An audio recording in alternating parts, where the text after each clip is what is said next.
माननीय सम्राट चौधरी जो बिहार के सीएम हैं, उनसे उनकी वहां तक हम अपनी आवाज पहुंचाने के लिए कैंडल मार्च कर रहे हैं कि मुकेश श्रीवास्तव के हत्यारे जो है उसको अविलंब गिरफ्तार किया जाए और उसके घर को जमींदोज कर दिया जाए। चूंकि वो बहुत बड़ा शराब माफिया है, वो थाना से मिल करके शराब बेचता है, गांजा बेचता है।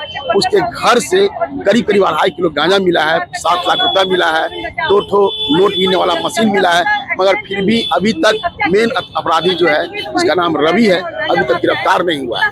हम लोग चाहते हैं कि जल्दी से जल्दी गिरफ्तार किया जाए, क्योंकि बच्चे बहुत दहशत में हैं। पूरी माँ बोलती है कि गाँव छोड़ देंगे, डर रही है, जिसके चलते हम लोग को कैंडल मार्च निकालना पड़ा है। अगर हम लोग की सुनवाई नहीं होगी तो हम लोग दिल्ली जनता जाएंगे। क्या परिस्थिति आ गई कि आपको कैंडल मार्च निकालना पड़ा? अब अभी तक गिरफ्तारी नहीं हुई है और बच्चे रो रहे हैं। हमारे पास पर डे फोन करता है, लोग फोन करके बोलता है कि अंकल एक बार हमको बचाइए, आइए हमारे पास आइए, हमको यहाँ से ले चलिए, हम यहाँ नहीं रहेंगे। तो हम लोग को बहुत आगे क्या रणनीति है कि अविलंब गिरफ्तार अगर नहीं किया जाएगा तो हम लोग जंतर मंतर पे एक बार जाएंगे।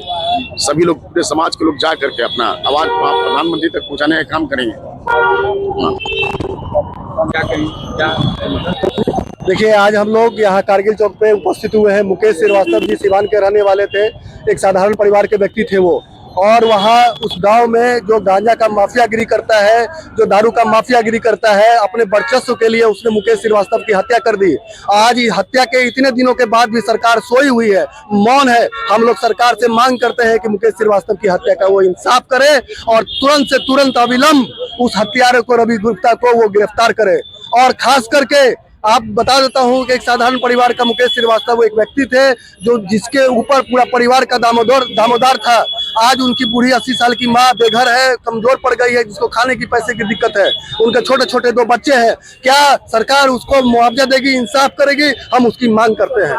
आगे क्या रणनीति है? आगे की रणनीति यही है कि सरकार से इंसाफ की मांग करते हैं और सरकार अगर मौन रहती है तो हम लोग आगे बढ़कर के जंतर मंतर तक इसकी आवाज ले जाएंगे और दिल्ली सरकार तक ये आवाज सुनाएंगे कि बिहार सरकार हमारी भावनाओं को, जन भावनाओं को और संवेदनाओं को नहीं समझ पा रही है। और तिवारी जैसे ये भी कर रहे हैं। बिल्कुल, मैं तो यही बताना चाह रहा हूँ कि अभी कुछ दिन पहले मलमास मेला में पिंटू पासवान और श्रवण पासवान की हत्या कर दी गई। अभी बक्सर में भरत तिवारी की हत्या कर दी गई। अभी मुकेश श्रीवास्तव जी की सिवान में हत्या कर दी गई। सरकार क्यों मौन है? सरकार क्या न्याय देने की स्थिति में नहीं है? क्या शासन प्रशासन के हाथ इतने छोटे हो गए हैं कि जो मुख्य आरोपी है आज तक गिरफ्तार नहीं कर सकते हैं वो उनको? सिस्टम के खिलाफ जो आवाज उठा रहा है, लग रहा है कि इसको खत्म कर दिया जा रहा है। नहीं, सिस्टम के खिलाफ जो आवाज उठा रही है, सिस्टम देखिए लोकतंत्र में आवाज उठाएंगे। आज सरकार भी कह रही है कि संवाद से ही सहमति बनेगी और बिना संवाद की सहमति नहीं बनेगी। लोकतंत्र में संवाद करना पड़ेगा और न्याय करना पड़ेगा। हम जनता कहाँ जाएंगे? आप ही बताइए। आज मुकेश श्रीवास्तव की आत्मा चीख चीख के चिल्ला रही है कि साहेब मेरा इंसाफ करो, साहेब मेरी मौत का हत्यारा घूम रहा है खुलेआम, मुझे इंसाफ दो, इंसाफ दो। क्या बोलना चाहेंगे? जी बिल्कुल सही बोला अभी इन्होंने जो बोला है। और सबसे दुख की बात है कि सरकार से नाराजगी नहीं है, जस्ट वो इस तरफ देखे जरूर से। अपराध दिनों दिन बढ़ता ही जा रहा है। अभी सबसे बड़ा हम लोगों के लिए एक चिंता का विषय है कि वो छोटे छोटे बच्चे क्या करेंगे जो अनाथ हो चुके हैं। ये छोटा सा चीज था कि गैर एक्सीडेंट हो गया है, आपने हत्या किया है और उनको सभी लोग जान रहे हैं। ऐसा नहीं है कि पुलिस प्रशासन नहीं जान रही है, फिर भी मौन बैठी हुई है। और जस्ट ये कह रहे हैं कि 1 को गिरफ्तार कर लिया, 2 को गिरफ्तार कर, ऐसा नहीं है।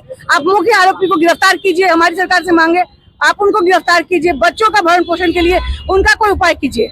उनके लगता है सूखा नशा से भी बिहार में सूखा नशा बढ़ ही रहा है, हावी हो गया है। सब जगह हावी हो गया। और कहाँ नहीं चल रहा है? किसने बोला नहीं चल रहा है? सभी जगह चला। क्या बोलिए?